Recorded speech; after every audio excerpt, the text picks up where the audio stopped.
Hello and welcome. Thank you so much for joining me on my program. I appreciate you wherever you are connecting from. If you are joining me from any part of the world, I thank you very much for your contributions on this channel.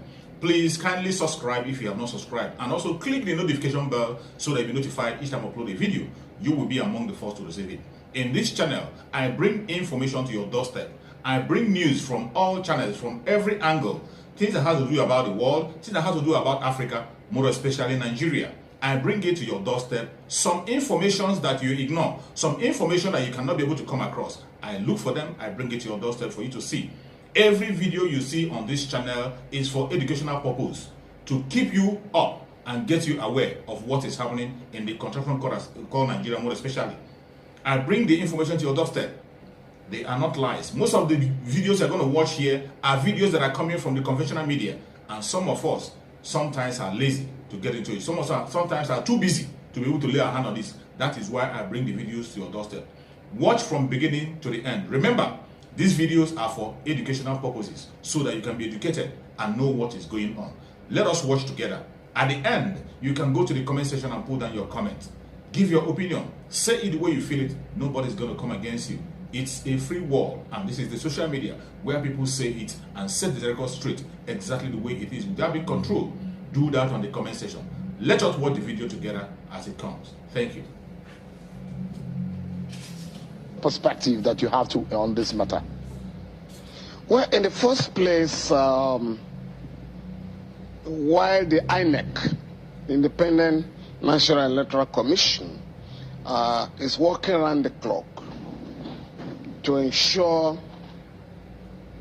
credible election, I cannot see any sign on the part of the political class, any readiness on the part of the political class to have good elections in the country. I just listened to the Speaker of the House of Representatives now, Honorable Femi Gbajabiamila, expressing concern over political violence in the country. I'm rather flabbergasted in the sense that last year, July, the Senate passed the Electoral Offences Commission bill. Up to now, up to today, the House of Representatives has refused to pass the bill and force him to the president for assent. So that's worrisome. Secondly, the security forces have not taken concrete steps to arrest anti-democratic elements that are bent on frustrating the democratic process. What we have witnessed in the last 1 month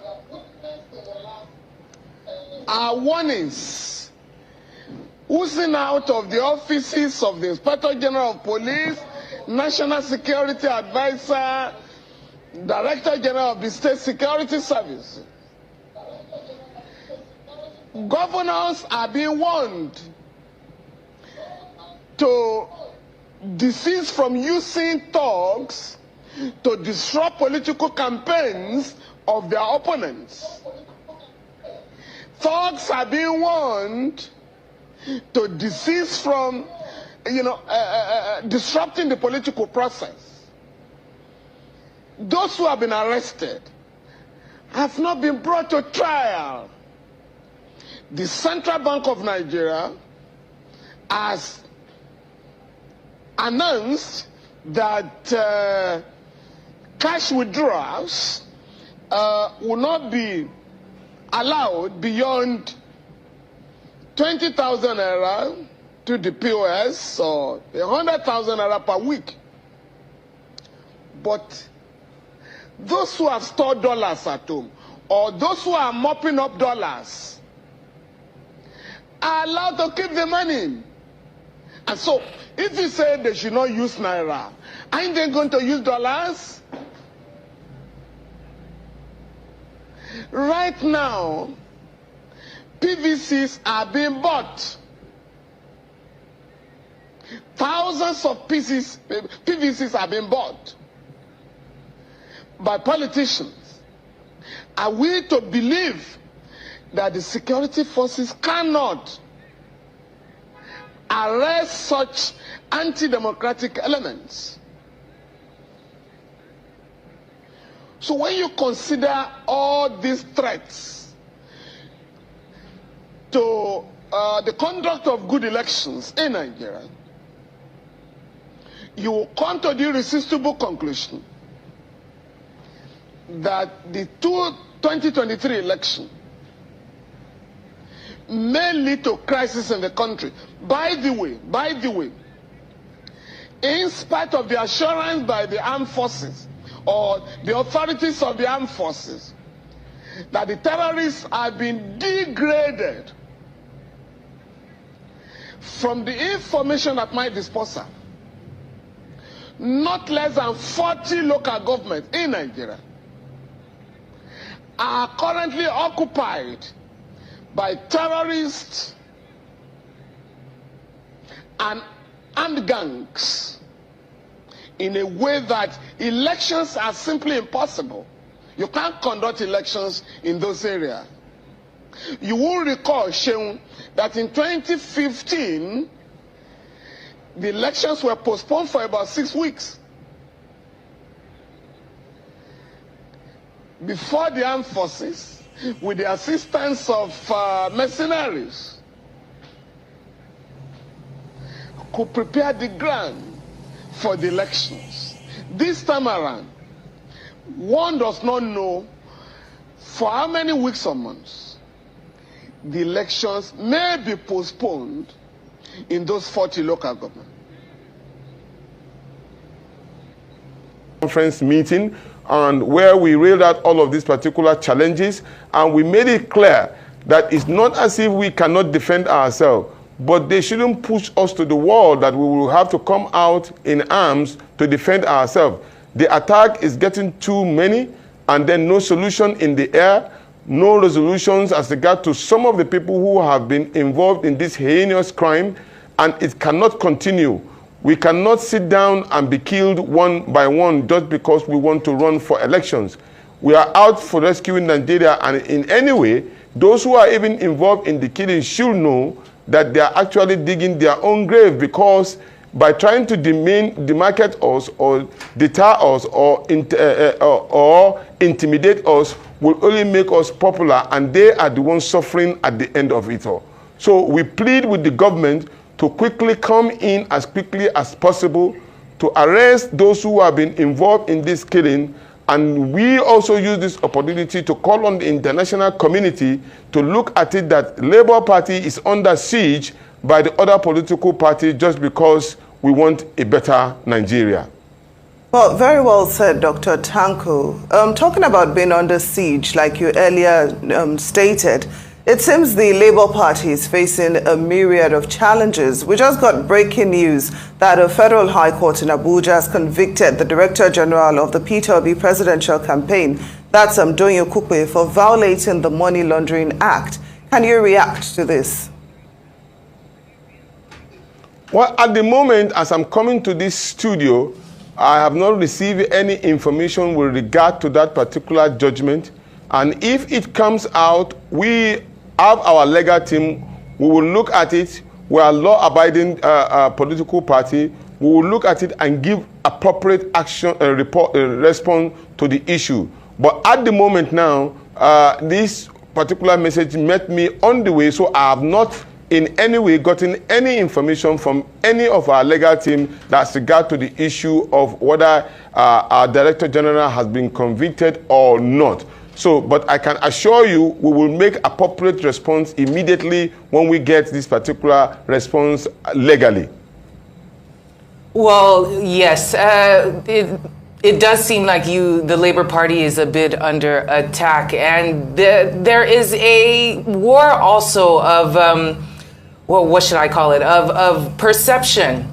Now, with this alleged conviction, there would be the perception that maybe the Labour Party might be working a little bit harder to figure out how to make sure that they stay on the right side of the discussion. And speaking of the right side of discussion, it seems like the media was always going to concentrate on the APC and the PDP as the two major parties. But Labour Party, of course, has entered into the fold with Peter Obi's popularity. What plans does the Labour Party have in order to make sure that that discussion is continued all the way till February 2023 and that the votes amount to more than just social media popularity and discussions? Well, you will agree with me that we are the largest growing political party at the moment in Africa. And that is totally because the Nigerian youth have vowed to vote for Peter Obi because he has synergized with them, he has connected with them based on his capacity, consistency, character, and accountability. He has shown this particular level of capability in terms of turning Nigeria from a consumer nation to a production nation. And that, of course, has attracted a lot of attack, both illegally and legally, from our opponent. They see us as a group of people who is trying to change the narrative from 133 million Nigerians in abject poverty, turning them into a prospective nation. That is exactly our crime. But we are not deterred by it. We will continue in our gospel in order to change Nigeria for the better, taking it out of docility to prosperity, taking it out of insecurity to a secured nation, making sure that Nigeria is no more ridiculed in the eyes of the international community, making sure that there's going to be room and employment for our teeming youth. And that, of course, is some of the promises that Peter Obi and Deti Baba Ahmed have made. And we will keep this particular discussion on the front burner. We will not change our modus operandi, but rather we will advance on it to keep the issue on the front seat and making sure that the Nigerian people see road into what we are trying to do and what Peter Obi is bringing to the table. He has shown completely different. He's not running a conventional politics. He's running an unconventional politicking and campaign based on issue to emancipate the Nigerian people from shackle of poverty. So every Nigerian who believes in this particular cause, we usually say, there's an obedient in every household in the Federal Republic of Nigeria. And in that case, if there is an obedient person in every household, we must join hands together to ensure that this particular gentleman come into power to put this country in the right path. So we will continue in that our discussions. We'll continue on issue base. We'll continue to mobilize. We'll continue to educate Nigerians as taking them out of the hands of this particular group of people who have taken us into a very bad, dark side of our lives. Nigeria cannot remain the same in this particular narrative. Rather, we will change it and make sure that Nigeria is better for the betterment of our unborn children. This we are determined, and we will show that we will ensure this. Make sure that after we voted for us in 2023, we will change the dynamics of Nigeria. This we will continue to do. Now, Dr. Tanko, apart from attacks on your party members, we've also recorded attacks on INEC facilities, which have gone unchallenged. We don't know who the masterminds are. We don't know who those involved, who are those involved in the act. So are you worried, perhaps, that security, or should I say insecurity, might be an obstacle, regarding the 2023 elections? Well, in 2015, we saw similar threat, even when the Northeast was also under siege, where even some of the local governments were under the control of the Boko Haram element. But that did not deter us from having an election. But we also know that they are trying to use the same tactics in trying to deny the right of the Nigerian people, circumventing the rule of law, and ensuring that they trample on the right of the people to vote for the person that they want to vote, they wanted in power. And so therefore, we are studying the situation. It seems to us the attack on INEC facilities were more domiciled in the area in which we have our stronghold, which is the southeast. And then we want to believe that there is a hand of those of the people in government trying to malign the people in the southeast to showcase that they don't want the election to take place. But then these are allegations, but which should be proven when the police and the army and all have been able to interrogate those that they arrested in Imo to come out clean to tell the Nigerian people who sent them.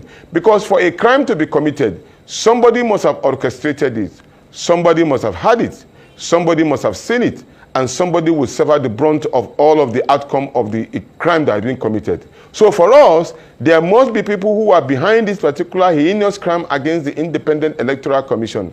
Don't forget, we have it on record that these people have also made attempts to derail and force the hands of the INEC Inter-Electoral Commission in order to manipulate the Beavers document. This was alluded to the chairman of the APC, who came out and said they are not sure whether APC, where the INEC will get internet in terms of using the Beavers.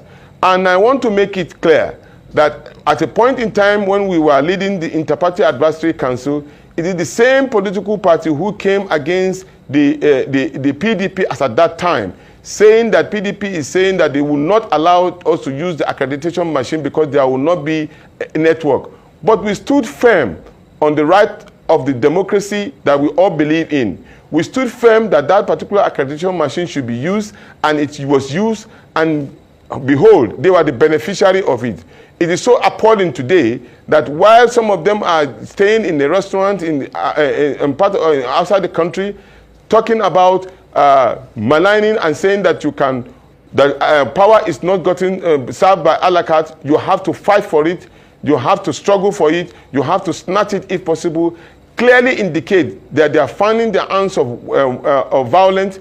But the question you want to ask is that these people, whenever they want to use ATM, they don't have problem of network.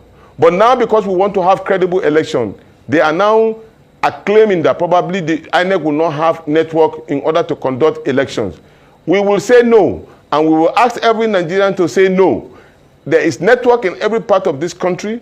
An election will be conducted. They should not start sending and questioning the capability and the character of the people in INEC who have sworn to uphold the rule of law and make sure that the Electoral Act work accordingly, which is enshrined in Section 664, Subsection 4, Subsection 5, and Subsection 6 of the Electoral Act that empower INEC to conduct election using electronic means as they deem fit. So therefore, there's no ambiguity at the position of law, there's no ambiguity at the kind of morality, but what is appalling is their position saying that probably they are trying to deter the rule of law, circumventing the will of the people and trampling on the position of law. This will be totally unacceptable by all well-meaning Nigerians. And I say this with all due respect, that all Nigerians should come out in defense of this, the Electoral Act, in defense of INEC against these Sesame Streets who are trying to make sure that we do not have credible election.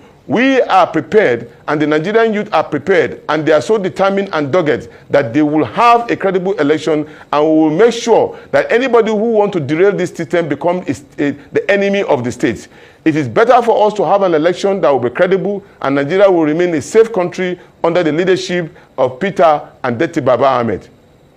Thank you for that, Dr. Tanko. And speaking of credibility, the selling point for the Labour Party, for the most part, it has been the fact that there's no recycling or cross-carpeting of candidates. It's not old politics. It's a newer, fresher, younger face that maybe might be devoid of some of the scandals that have ruptured parties before. With this, and I'm sorry to keep bringing it back up, with the the information about Mr. Doyin Okupe and this money laundering conviction, there might be a little bit of work done for reputation management in order to make sure that that perception is still there, that it's not the old politics that's being used and old money circulating around. So can you tell us what the Labour Party plans to do in order to further put in the minds of Nigerians that this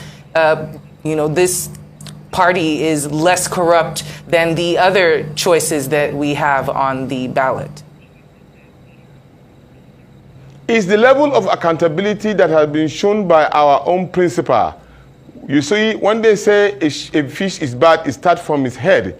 But we have a very well stable fish with a clean, clear head, devoid of any corruption charges. And he has no credibility issue. Neither has he been accused of anything in terms of his parental status or is in his work ethics or what he has been able to do for an Ambarians in the micro level, which he intends to transform in the macro level when he ascends power. He has shown passion, he has shown compassion, he has shown determination and doggedness. And no reason, that's why people are trying to find anything against him. I saw a kind of a comic where they are using eyeglass, a microscope, where they are trying to strip him naked and trying to find anything against him. And behold, they couldn't find anything against this particular gentleman. But what they ended up finding is credibility, character, commitment, and resilience, determination, and doggedness in order to take Nigeria out of the wood. As we speak today, we are asking all the obedient movement. Remember, when they started, we started on the social media, and they keep on accusing us that we are only domiciled in the social media. But we moved out of that particular cocoon. We are already on the street. Remember, for the first time in the history of the Federal Republic Nigeria, precisely on the 1st of October 2022, Nigerians youth came out in 40 cities at one time, at the same time, mobilizing for only one person, showing love, convicted and feeling that there's no difference between the north and the south, or from the east or from the west. They were determined to build a movement that will ensure that we have a credible leader coming in 2023. And that particular movement has dovetailed in now to all the units of the 176,846 polling units where Nigerians are being mobilized to build structures along the line. I'm just coming from Kano State. I did the similar thing in my own polling unit. And I want to assure you that you will feel the impact, the obedient movement, and the obedient candidacy in all the polling units of the Federal Republic of Nigeria. Just to assure the Nigerian people that we are determined as Nigerian youth, as Nigerian people who have suffered so much disdain from our past leaders who have held it in the shackle of poverty, trying to ensure that Nigeria does not grow. But we say no, Nigeria must grow, and Nigeria must be a united country with prosperity and determination to make us great more than anything, because we have what it takes. We have the land, we have the intellect, we have the people, we have the capacity in the leaders that we are trying to make sure that they come into power. So the Labour Party has done a lot by sensitizing people under the leadership of Barrister Abure, and then his secretary and the National Working Committee, Alhaji Umar Farouk, and everybody that believe in it. And we are determined, anywhere we need to do, we are transparent, we are open, we are not ready, we are not running away from any castigation. If you come out against us and tell us what we have done wrong, we will look at it and put the right thing in, and which is something that you do not get from the past leadership that we've had over the years. Well, very well said, Dr. Yunusa Tanko. Now, we've also heard reports that some political parties are buying PVCs, harvesting people's data, and there are plans for them to indulge in digital vote buying. Is the Labour Party worried about this? Do you have strategies in place that you think can help you level the playing field so that you can have a successful run in the 2023 election? Yes, because we are asking the people and we're telling them the decay in the system, what they have suffered so long. We've had this particular information as regards to people selling their PVC 2000. But let them understand and know today that if you sell your PVC, to what use? The person that you sell it to cannot use it at the polling unit because of the BVAS machine. You have to be the person that will vote at that particular polling unit. The truth about it is that if you are selling your vote, yes, we want to understand you are selling your vote. But for what gain? For just a meal of porridge within a short period of time? Look about 133 million that have been adjudged to be in poverty. We are promising you an opportunity to earn dignity with labor. We are promising you that you will earn more than 2,000 naira. You will earn as you work, and you will gain money that is judiciously for you, and nobody, you will not be able to use, if you sell that your vote, you will end up having people who are compromised in the position of leadership. We have seen it in the past 16 and 8 years that these people have run this country aground. So why would you indulge in something that is not going to be productive? This is an opportunity for you to take back your country. The Labour Party is a populist democratic movement where people can come in and flinch and move to their highest peak of life. What we are saying is that Peter Obi has said, 133 million people that are in poverty, come with me. Let us form a new government, a new Nigeria that all of us will be proud of. It's not about him. He has proved that over the years in Anambra State. You are all aware that he left 75 billion naira in the coffers of Anambarian, even though they were trying to find fault with it. But it was coming out and it was confirmed that even the past governor, Willie Obiano, confirmed to his Taraba State governor that it is the money that Peter Obi left in his hand that he used in building the international airport in Oka. So clearly you have seen prudency, you have seen efficiency, you have seen capacity, you have seen compassion, you have seen determination, you have seen passion in order to give Nigeria a best of country. And that is the domicile in Peter Obi and Deti Baba Ahmed. So why would you give yourself to a position where you know that even selling your vote will not add anything to you as a person? Rather, it will demean you and degrade you. It cannot also be useful in terms of the provision of the Electoral Act. Don't forget, there is also a punitive measures as regard to those who sell their vote and those who buy this vote. So what we will call on the enforcement agency is that to arrest those who have been involved in this particular crime against the dignity of Nigerian people, arrest them and punish them according to the position of the Electoral Act. This will be our own advice and candid advice. Please, Nigerians, we are at a crossroad. It's just like you finding yourself in the deep blue sea. If they give you a two-edged sword, you will hold it. But we are promising you that hold Peter Obi accountable. He's ready to give you a good government that all of us will be proud of. Well, Dr. Yunusa Tanko, the spokesman for the Labour Party, thank you so much for joining us this afternoon and speaking with us.